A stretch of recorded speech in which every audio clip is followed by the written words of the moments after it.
So October 17th marks the 2-year anniversary since cannabis was legalized in Canada. Talk to me about the progress that you've witnessed in this space throughout your career. Well, legalization really is just sleeping giants wakening up. That's all it is. Canada's the government of Canada and America. In fact, everywhere that legalization just means that people have just woke up from their dream, from their alcohol partying, and now we're finding the substance that people have known about for eons, for forever. That was illegal, now is healthy and it's available, and we still got a long way to go. But it's a step in the right direction anyway. That's what I think. You talk about us still having a long way to go, and I agree with you 100%. What does an ideal future look like to you, even beyond your lifetime, when it comes to the cannabis space? Well, an ideal future is totally unknown. We have no idea what it looks like because we're living in an unreal future, not ideal. And no, we're learning. We're just learning, and some of us are a little advanced, and some of us are a little slow. But we're all learning, and eventually we'll all catch up. But an ideal for cannabis, an ideal future would be when they allow celebrity endorsements. When they don't stop me from being able to do business in Canada because I'm famous. That would be a good step in the right direction. Another good step would be that they would allow weed to be sold anywhere and everywhere. There's no reason for restrictions, because it really is, cannabis really is harmless. You really have to do a lot to hurt yourself. And I mean, like they right now they're treating cannabis like alcohol, and it doesn't work. Alcohol and cannabis are two different substances. And alcohol, we see what the damage alcohol can do, and we see what good the cannabis can do. So get off the alcohol trip, Canada. It's not the Liquor Control Board, although they're trying to make it like that. Because what happens, and what happens in Canada or in the States too, is that the plant doesn't need anything. It grows by itself. Even places where you don't want it to grow, it'll grow. It will, other than separating the males from the females to get better weed, there's nothing else really needs to be done. Just like any other plant needs a proper conditions, and Canada has the people to create those those right conditions. Just get out of the way. That's what I try to tell the law enforcement, because the problem we have in America is the same problem you have in Canada, is that you got people on the law enforcement area looking for a job, looking for something to do, And so when prohibition was stopped in America, although it never hit Canada, it created a police force with nothing to do, and so that's how they made marijuana illegal. And now that we find out that marijuana is not only harmless but helpful to the population in so many ways, just get out of the way, people. Just get government. Just get out of the way.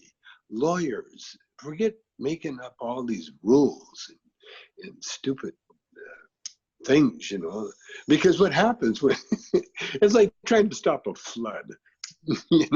You can't stop a flood symbolically. You can't put a few roadblocks in the way and expect the water to stop coming in, and that's the same thing as legalization. You can't just do it a little bit for a few people, you know, because what happens, what's happening in the States, happening all over the world. The black market is still flourishing more than ever. If the legal amount of money made in Canada, the amount of money made illegally with cannabis is probably equal. So if Canada wants to capitalize and really make the laws sensible, you tax it almost nothing. You tax it very, very little. And that way you get more money, because the less you tax people, the more people are willing to pay taxes. You see, people, yeah, that's the trouble with taxation anyway. If you tax it too high, only a few people will pay, and then the rest will cheat their way out of it. And that's what's happening with the black market. So we're in the right direction. We're heading in the right direction. Make no mistake about that. But if you want to make it faster, then just get out of the way. That's all I'm telling you. Yeah, I think that's great advice. I'm so curious, like while you're talking, I know you're so passionate on the subject matter, but it feels like, you know, you've been relaying this message your entire life. Are you tired? Are you tired of talking about this? Not at all. Not even a little bit. It defines me, you know. I mean, there's not too many Tommy Chongs around that I can think of that has affected generations and still affects generations. So no, it energizes me. It energizes me to be invited to the party, you know, to be invited to speak. You know, that is a huge honor, you know, especially at my age and where my career has gone. So no, I never get tired of it. In fact, I get energized, and like when I do interviews now, you know, I give a little more than I should. I can hear the host thinking in their head, oh, when is this guy going to shut up? I'm not thinking that. Not yet. It's so interesting you talk about this intergenerational, I guess, popularity, but you also resonate with many different generations. And before this interview, I put on my Instagram, I said, I'm interviewing Tommy Chong. What questions do you have for him? And someone in her early 20s just said, like, what does it feel like to be an absolute legend? What does that feel like? It's a great honor. It is a great honor. You know, every once in a while I get reminded, but the other day, a couple of months ago, I guess it was, I was at a boxing match. Sugar Ray Leonard, you know, the champion, is a friend of mine. He lives down the street from me. And so he invited me to this boxing match, and I'm watching it, and there's every celebrity, especially every black celebrity in the world was there. And so halfway through the fight, I get up and go to the bathroom. I come out of the bathroom, and there, a guy grabs me. He says, Tommy Chong, I've always wanted to meet you. I'm Eddie Murphy. It was Eddie Murphy.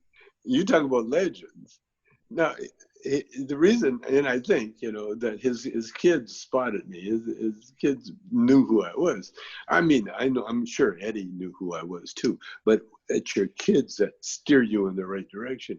And so next thing I know, I'm taking pictures with a fan by the name of Eddie Murphy, who I was a huge fan of, you know. So every once in a while, these little tidbits happen to me, and it's just, it makes me feel really special. Like you said, you know, how am I doing in you know, with this pandemic and that? I'm doing so good. You know, I'm almost embarrassed, because all we have to do now is sit around and really count our blessings. You know, and try to finish projects that we started many years ago. I love that. Your spirit is uplifting me and energizing me. It's amazing. I love it. Great, great. And we touched a little bit on this earlier on in the interview. I want to know, thinking again towards the future, what role do you think cannabis has in like the nuclear family? Like, how, if cannabis were to just be completely normalized, how does that look in your head? Well, cannabis was legal many, many, many, many years ago. And it was used. Every bit of the plant was used. That's where we got our paper from, hemp paper. That was the Bible was written on hemp paper. And the Bible, by the way, which I'm a big scholar of. I won't say a student, but I'm a scholar of the Bible. I'm very interested in the Bible because it was written in code. It was written for only certain people to understand exactly what was meant. And every word of the Bible has meaning. It has very, very deep philosophical meanings. And so the burning bush that they talk about in the Bible, that was weed. That was a pot plant that told Moses, to take up and leave his people. Now you got to remember, back in the day, Moses was a prince. He was, even though he was a slave, he was adopted, by the royal family. And so Moses really was a prince. He had wealth. He had power. He had education. He was great physical specimen. And when all of a sudden he was enlightened to the fact that he had to take his people. Now, who was his people? He was raised like royalty. He didn't take the royal family into the wilderness. He took his people, his real people, who were at the time. It wasn't so much that they were slaves like America had the black slaves, with the chains and the whips no. What they were economic slaves. And the way slavery works is through education. See, back in the day, and today too, is that only the elite gets the education. And it's only knowledge that lifts you out of poverty and creates wealth for you. Now, you can take that wealth and you can give it on down to your family. They can inherit wealth. But Moses was taken, he was a slave, and he became part of the royal family. That's where he got his education. And so when he was enlightened by marijuana, he was enlightened. It was a burning bush that told him what to do. And it was a burning bush that created the 10 Commandments.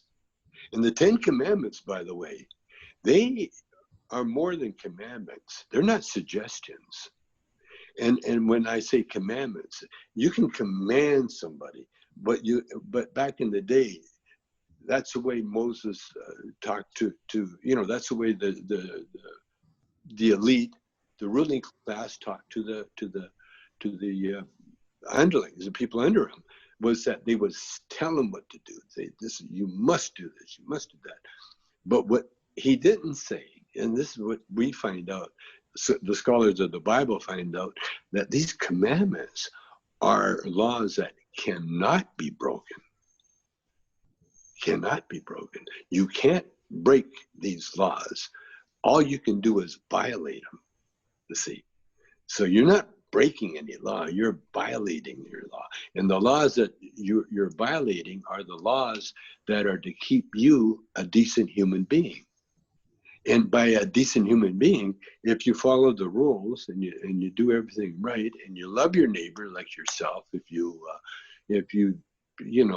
honor your mother and father, if you have no other God but the true God, then your life will not only be wonderful, it'll be prosperous.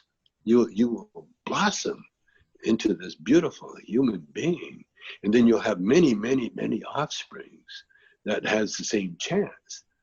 But only a few people, like Moses, were chosen to be given that knowledge. And it's not so much that they were chosen because they wanted the knowledge. You know, that's how we are. We all have the same ability, you know, like you say to me, you know, how do I obtain that success? I'm like Moses. All I had coming up was this glimmer of the truth.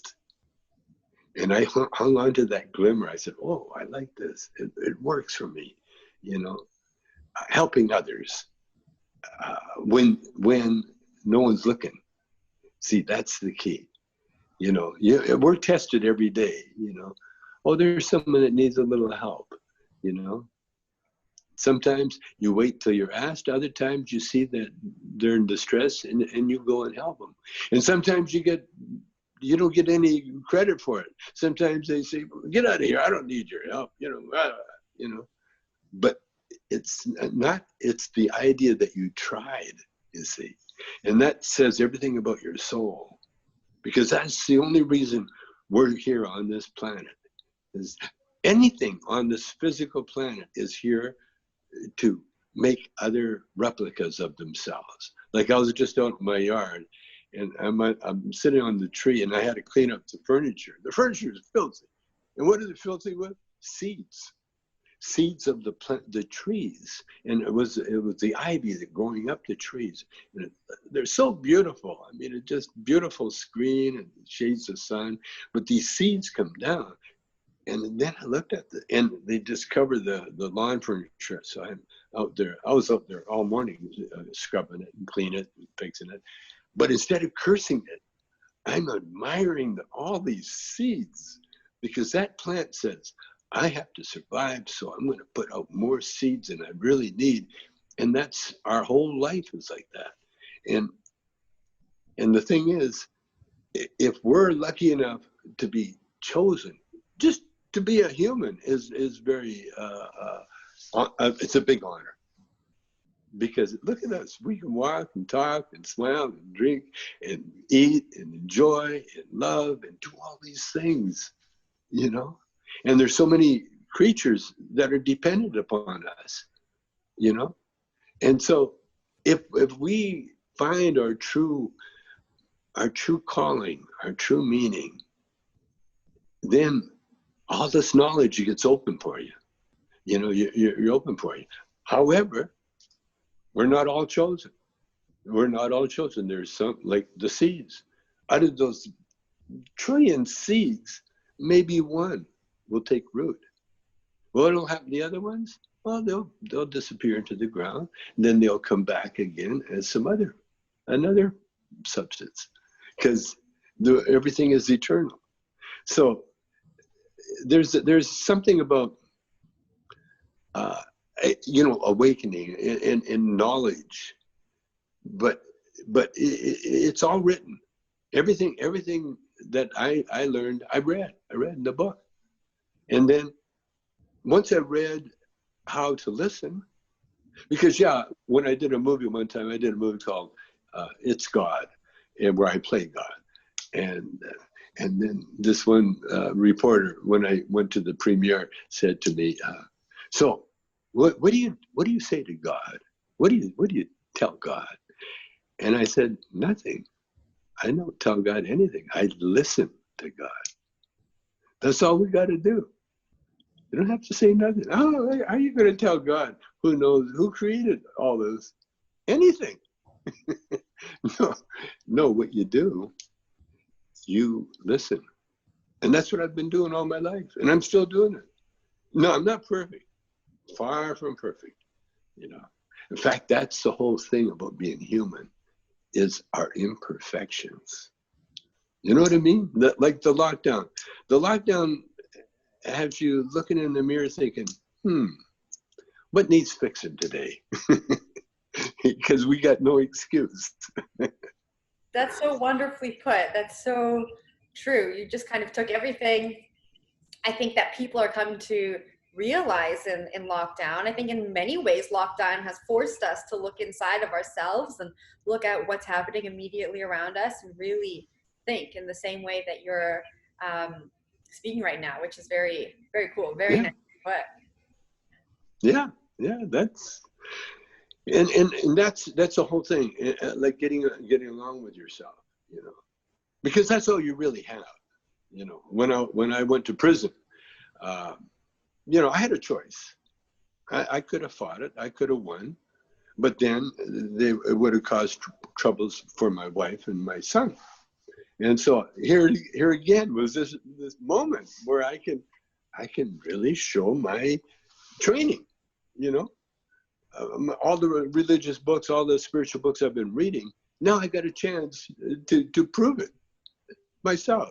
It was like an honor that I was selected, and so I chose prison, and because I wanted the experience. I really wanted the experience. Not only wanted to save my son and my wife. There was no way I was going to let them suffer for my sins, you know. So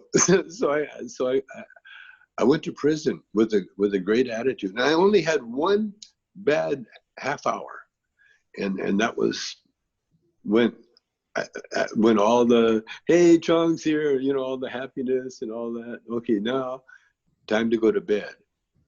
And so instead of crawling into a nice big king-size bed with fluffy pillows and a gorgeous lady laying next to me, I'm in this little cot, and it's barely wide enough for me. And I turn over, and there's a cement wall right next to me. That's my companion, the cement wall. And then I got a guy in a bunk above me, and he's got some kind of breathing disorder. So, and then there's 200 other people in the same dormitory, and they're all making noises. It sounds like a jungle at night, a man jungle, making all these grunts and cries and snores and moans and oh, it was like. And then I heard the door close. I heard the lock go click, and I just got claustrophobic just for about a little while, you know, a couple of moments. And then my spiritual training kicked in, and then all of a sudden I felt this warmth. This warmth came over me. There's a saying in the Bible: "Yea, though I walk through the valley of the shadow of death, I shall fear no evil, for thou art with me." And just like another prayer, "The Lord is my shepherd, I shall not want."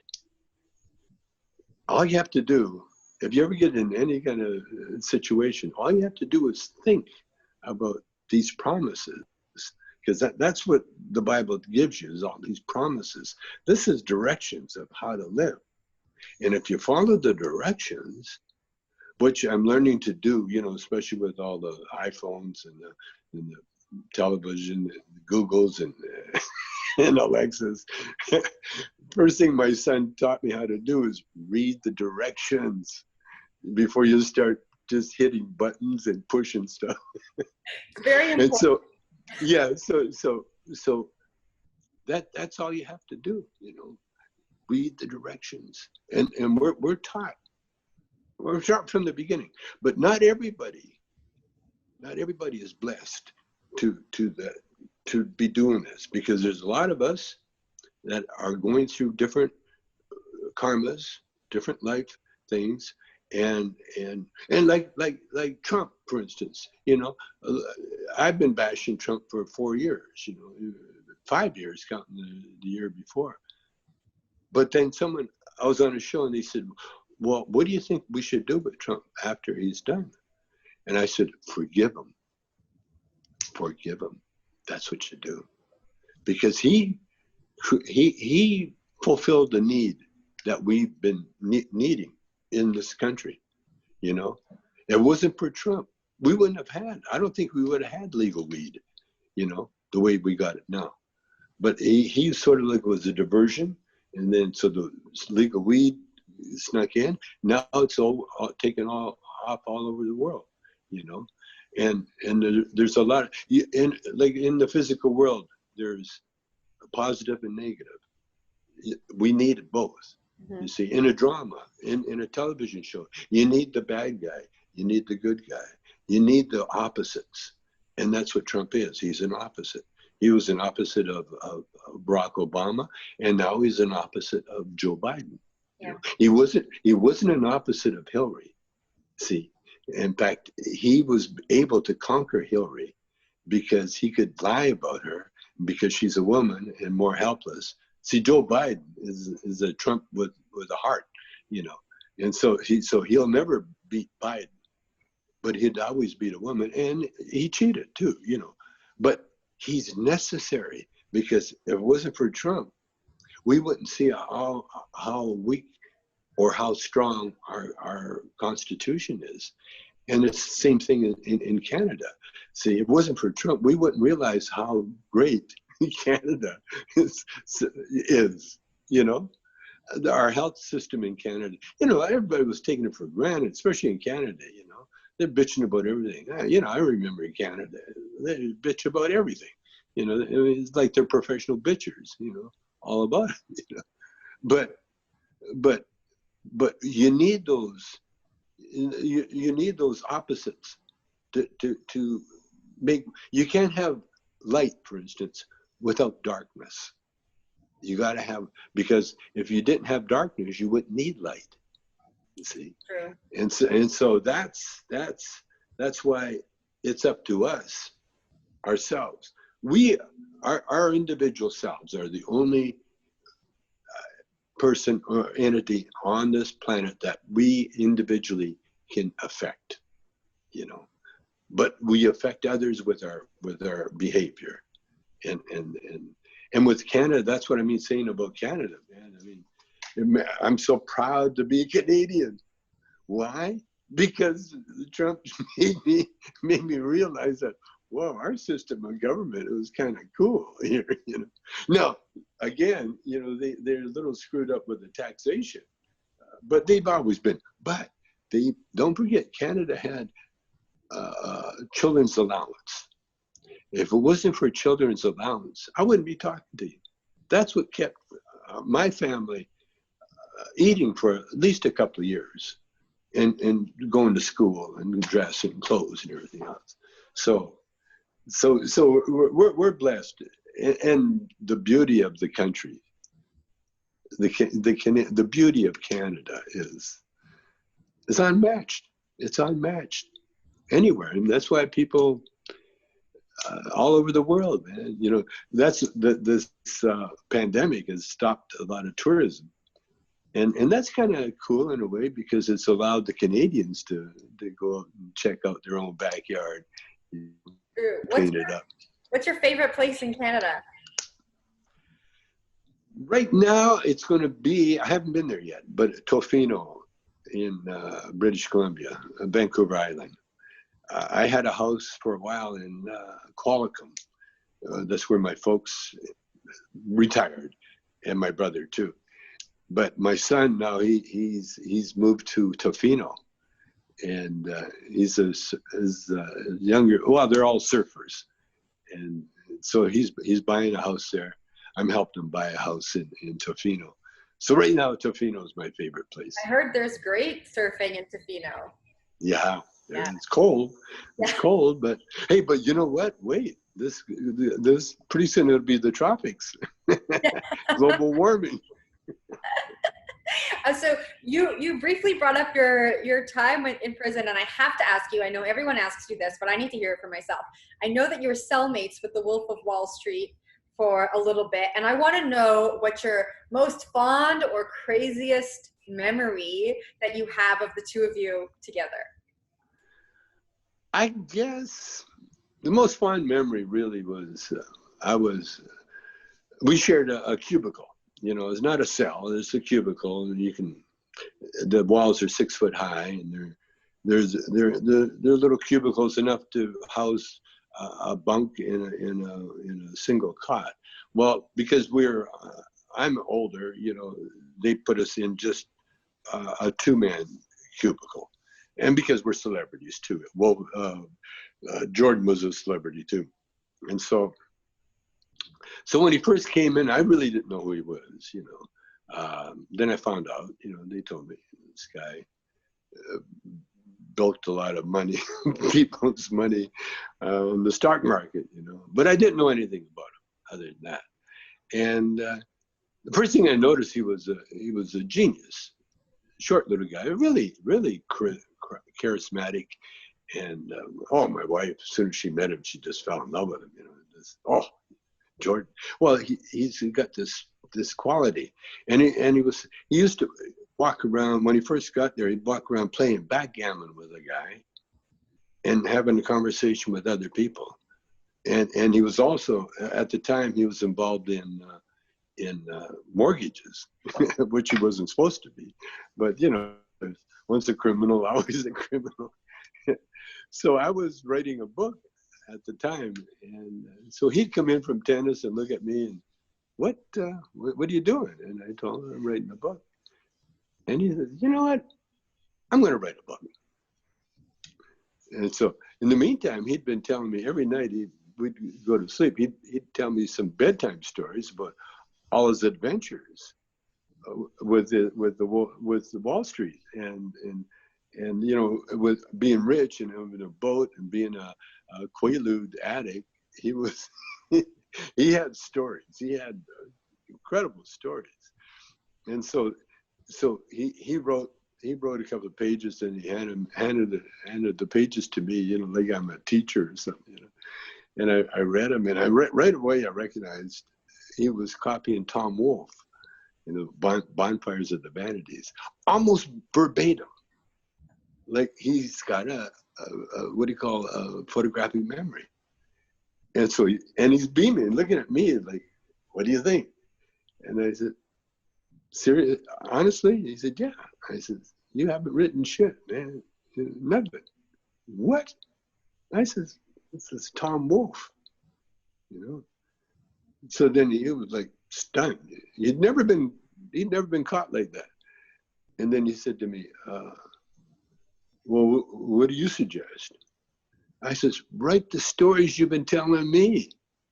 And then I give him a little, the most of advice.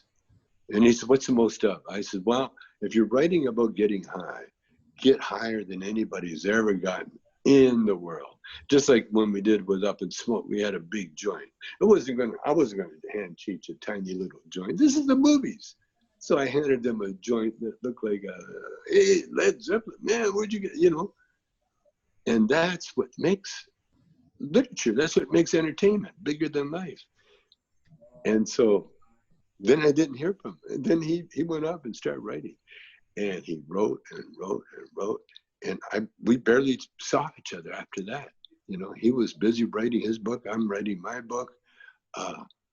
And he was so busy, he didn't have time to go to the commissary to buy his own food. And you're only allowed $16 a month per inmate. And so he was boiling chicken off me. You know, we got this processed chicken that we used to make with the salads. And he boiled so many that I was out of chicken. And so, and he wasn't paying anything back. And then I realized this guy's a thief, man. So I had my dog. I made friends with this big old biker, you know, big guy could bench press 400 pounds, you know. And so I told Steve, I said, Steve, Jordan owes me some chicken. And Steve says, oh man, what, you want me to collect? I said, go collect it for me. Oh man, don't make me do that. Steve was such a beautiful guy, but he did it. And 5 minutes later, Jordan was there at my cubicle with the chicken. By that time, I guess we had changed. I got into another cubicle or something. That's how I was with him. I can't remember. But anyway, but then after we both got out of jail, I got out first, I think, and then Jordan got out. But as parolees, you're not supposed to talk to each other, you know. And so one day Jordan pulled up in his car, convertible, outside my house, and he yells, "Hey, John!" I come to the window. He goes, I wrote the book. I sold my book. They're going to make a movie out of it. Martin Scorsese's going to direct it. Hey, thanks to you, dude. Thanks to you. Yeah. Did you ever try to get a cut? I feel like you deserve some of the money. Oh, no. No, no, no, no, no. No, no. No, the secret of love is not getting, it's giving. See, I gave the advice. That was the most important thing, you know, giving, you know. The other thing is about money that I learned is that if it doesn't belong to you, if you're not meant to have it, you're not going to keep it, you know. Money is like a tool, and if you're not going to be using it, it'll disappear, you know. And if you don't use it properly, it'll disappear. And if you abuse it, it will abuse you, you know, because that's a test. That's all a test. Because what is money but a sign of your integrity? That's all. It's a way that you can either increase your integrity or lessen your integrity. It's a test, you know, and we're all have to face that test sooner or later, you know. And that's why the books always say that, you know, the poor have a much better chance of getting into heaven because they got and to becoming wealthy than the rich, because the poor, they got nothing but chances, you know. They got nothing to lose. You talk about nothing to lose, they got nothing to lose because they have nothing. And so everything else is a step forward. And once you make that step forward in the right direction, you know, then you'll be propelled because, you know, that's what we're meant to do. Yeah. But the rich, you know, they already have it. So, you know, what do they do with it? That's the key. And there's very, very few that are willing to really trust the universe and to just, you know, give, you know. When you think about all of the iconic experiences you've had in your life, and I mean, you've been in so many iconic television shows and films, what's your most memorable, I guess, moment on set or in the voiceover booth? On set, let's see. I'm sure you. Well, the first day when we shot Cheech and Chong's next movie, that was my first day as the director, and I had a cameraman, a DP by the name of King Baggett. It was his first day as a DP because I'd taken him from a camera operator and made him a DP, and it was a first for everybody, for a lot of us. But that first day, we did 42 setups. Now, usually the first day you do 2 or 3. 5 would be crazy. We did 40. We were on such a roll because we just wanted to get it done. I was acting in it as well as directing. See, most directors, you know, they kind of warm up and get into it, you know. But we were so jazzed and ready to go. We did 42 setups. It was a record. We did almost a good chunk of the movie on the first day, and we never stopped. We kept going. Every day was we just ground it out, and it became, I would say, one of Up in Smoke was an anomaly, you know. Up in Smoke was probably, but it wasn't just me, you know. It was Lou Adler, you know, the director. It was Stacy Keach. It was Struthers Martin. It was Cheech. You know, not Cheech and Chong being Cheech and Chong. But next movie was my director. You know, was my director thing, and doing the 42 setups in that one day. I don't know if anybody's ever broken that record, but I don't think we have. That's crazy. In one day. That's insane. That meant we did about 20 before lunch. I was crazy. It was crazy. Because I'm in the movie. And Cheech and I, when we did our records, we never did any more than 2 or 3, 4 takes. you know, we'd get it almost the first, second take. Sometimes because your first impulse. I just watched Dustin Johnson play golf and win. And he won something like $15 million, the U.S. Open. I think it was the Open. Anyway, he won. But the secret of his winning, he never paused. He'd walk up to the tee, look at the ball, take a few swings, and then just hit it.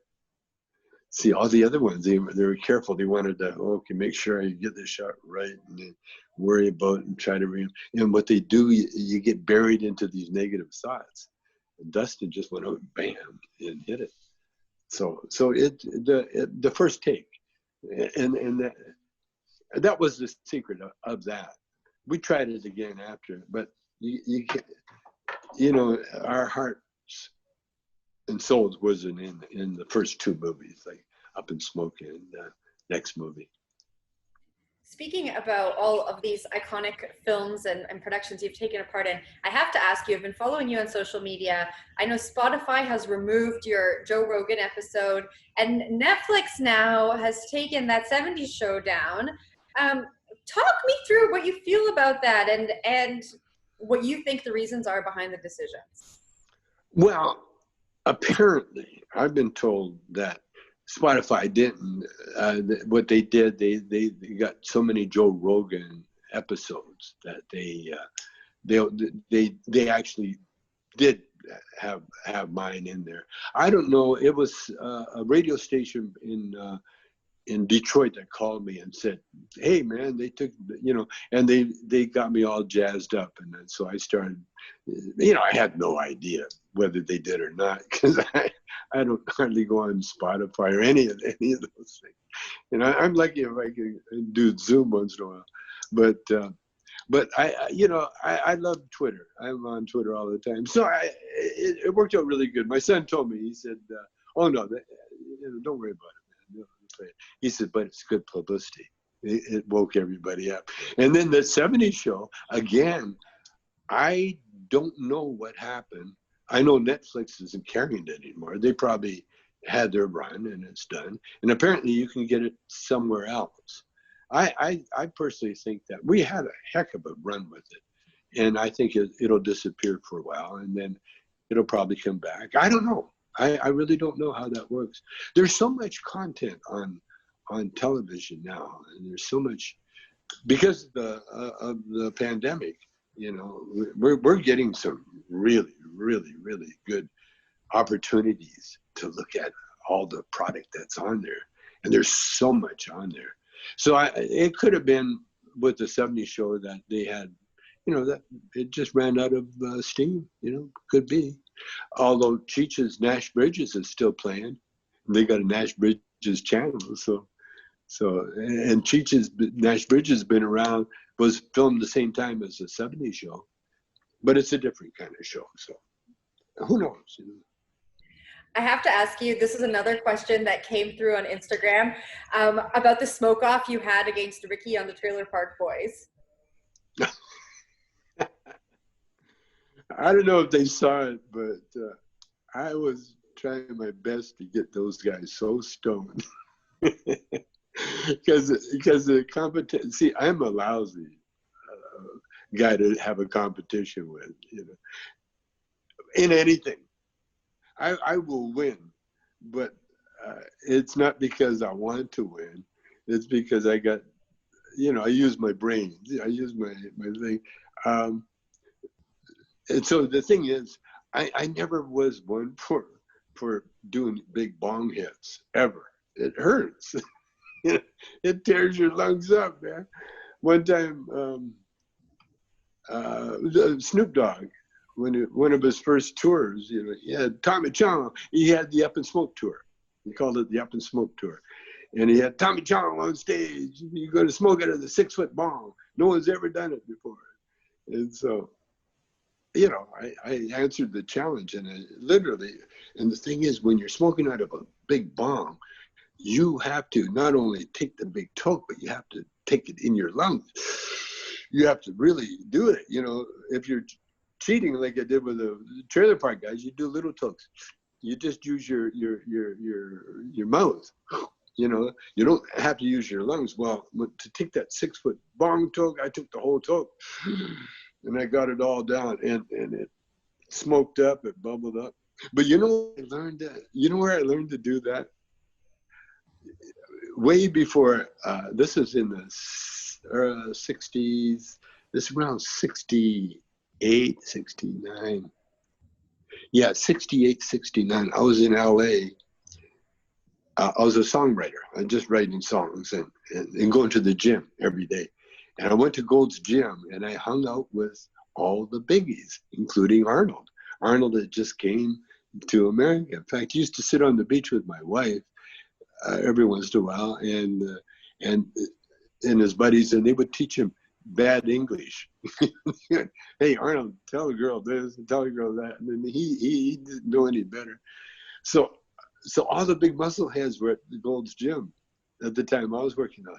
And the only substance they would do, this is back in the late 60s, early 70s, only substance they would do was pot. And they smoked them out of a bong. And this one bodybuilder, his name was Zabel Kazuski. He was legendary. He is legendary. There's a song called Nature Boy, and that really is Zabel.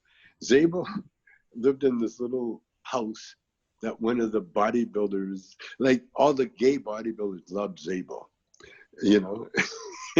Not the bodybuilders, all the gay fans. See, back in the day, bodybuilding had nothing but gay fans. They're all gay. It was a gay sport.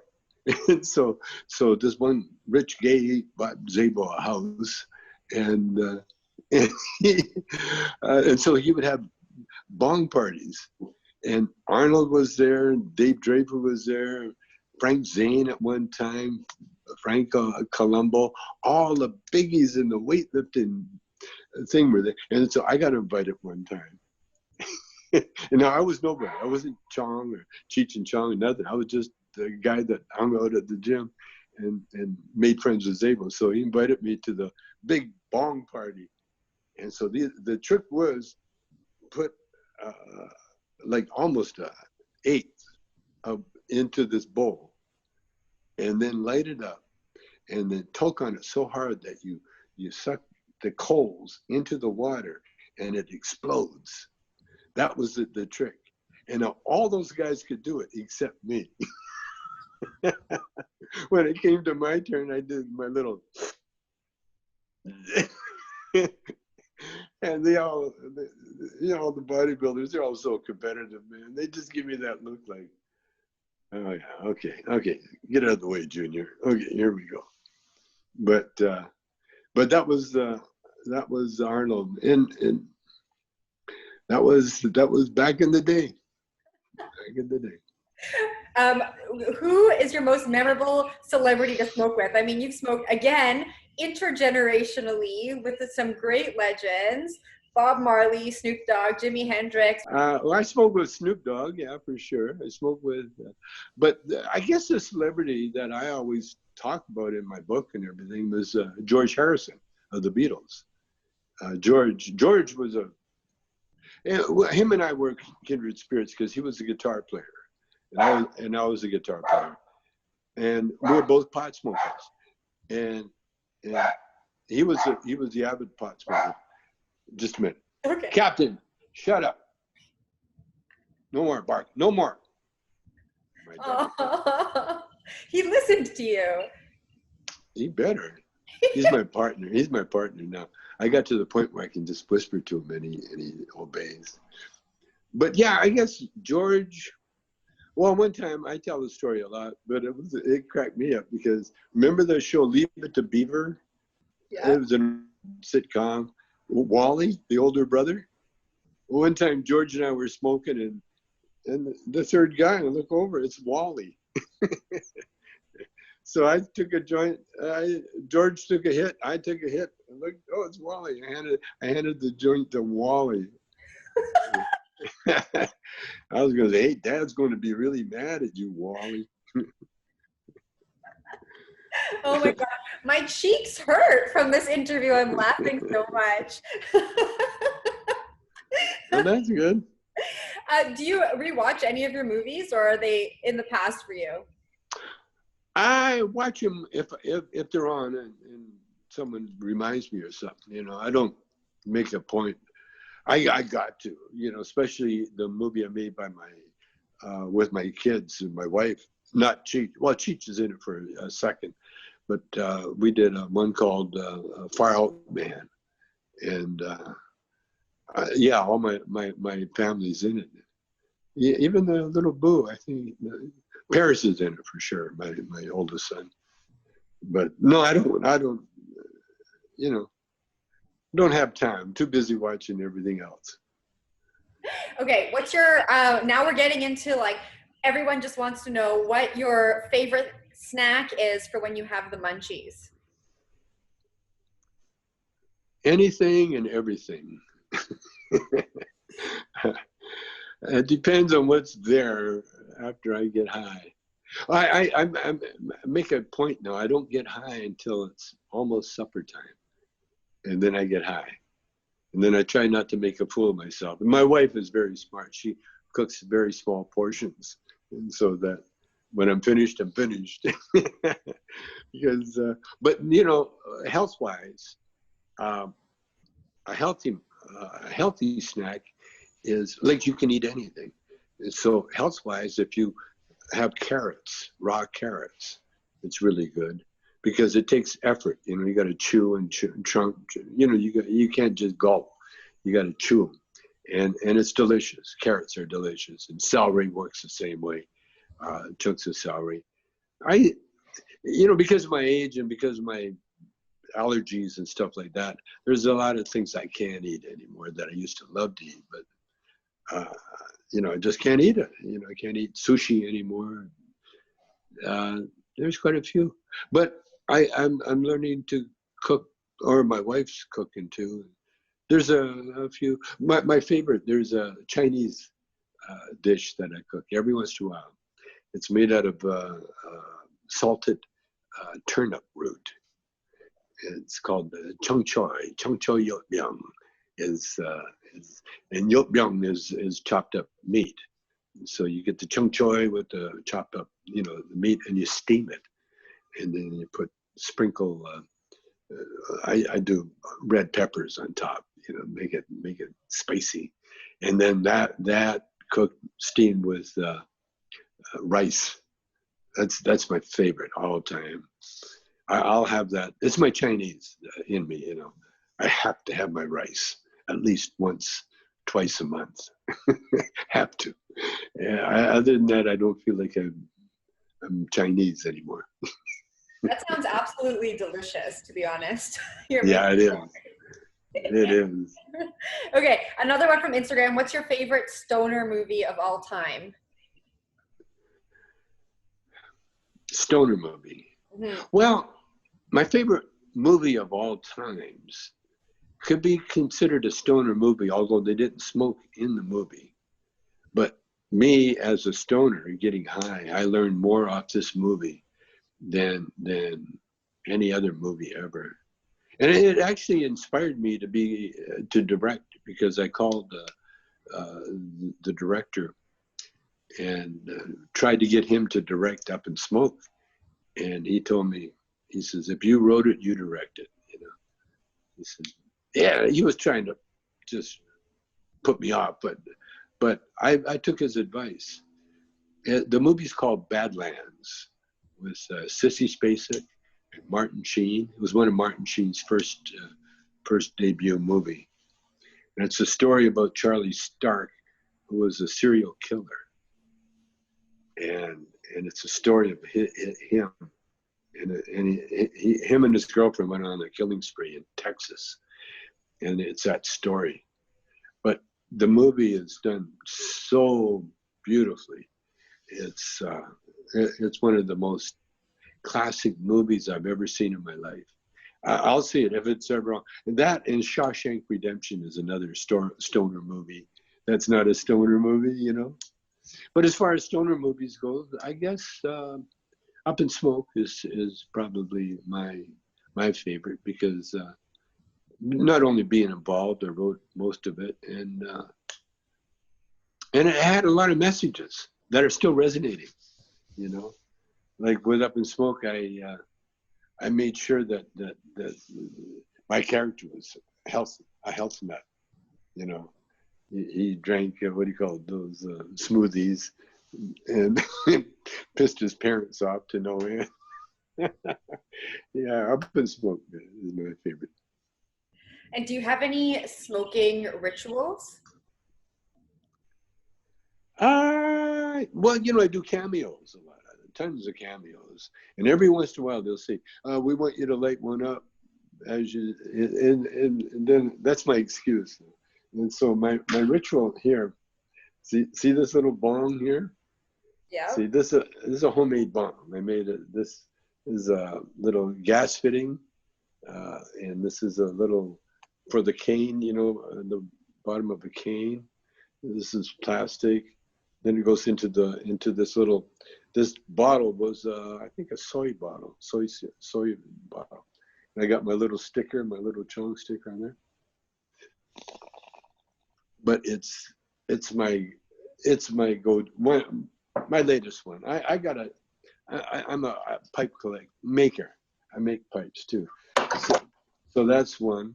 This is a bamboo pipe I made out of a bamboo little stalk, you know, growing out of the bamboo. And this head is so perfect because it's like a hardwood, and it just makes a perfect bowl, and this makes a perfect stem. And I just love this because it's so cheap and easy to make. And there's another one where I can't put it. There's another thing, another game I got. It's a mental game. I put stuff down, and I say, I'll remember where I put it. And then 2 seconds later, I can't remember where I put it. That's why I got a bong in every room of my house, so at least I know what to do when I'm there.